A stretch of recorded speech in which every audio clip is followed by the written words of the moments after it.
Et si c'était vous, ce fameux chaînon manquant que tous les paléontologues rêvent de découvrir? Alors déjà non, tous les paléontologues ne rêvent pas de découvrir un chaînon manquant. On va le voir, la notion de chaînon manquant, c'est une notion qui est complètement dépassée en paléontologie et en évolution et en écologie évolutive. Alors pour comprendre ce qui est derrière cette notion de chaînon manquant, on va faire un exemple. Avec ici un crayon de papier, c'est vraiment une forme ancestrale.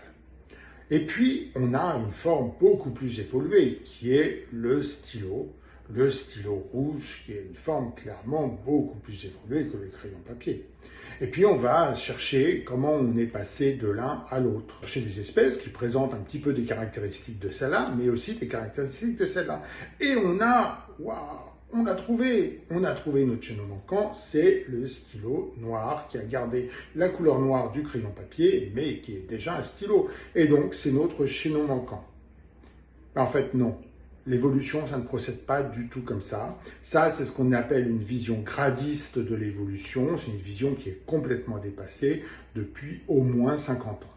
L'évolution, ça se passe plutôt comme ça. Où on a ici une lignée qui mène au crayon papier, on a une lignée qui mène au stylo rouge, et notre stylo noir, soit c'est une version actuelle. Ça veut dire qu'il se branche quelque part, soit ici, soit plus bas, mais il arrive au même niveau puisque c'est le temps actuel.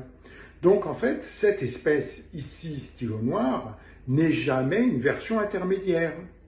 Si cette espèce, stylo noir, c'est un fossile, de la même façon, il va pouvoir se brancher ici. Vous voyez qu'il s'arrête avant, puisque c'est un fossile, on le connaît seulement sous forme fossile éteinte. Soit il va se mettre ici, soit il va se mettre ici, mais il n'est jamais sur la lignée, il n'est jamais sur le nœud. Le nœud, c'est plus un concept qu'autre chose. Notre chaînon manquant, en réalité, c'est une espèce qui présente des caractéristiques propres qui vont faire qu'il a gardé des caractères de l'ancêtre, mais il en a des nouveaux, ou inversement. Mais jamais cette espèce actuelle ne représente une version de chaînon manquant qui est une version gradiste de l'évolution au moment où on pensait que les reptiles étaient moins évolués que les mammifères, ce qui est une version complètement dépassée. Et donc, essayez de ne pas faire l'erreur, ne cherchez pas de chaînon manquant. Au revoir.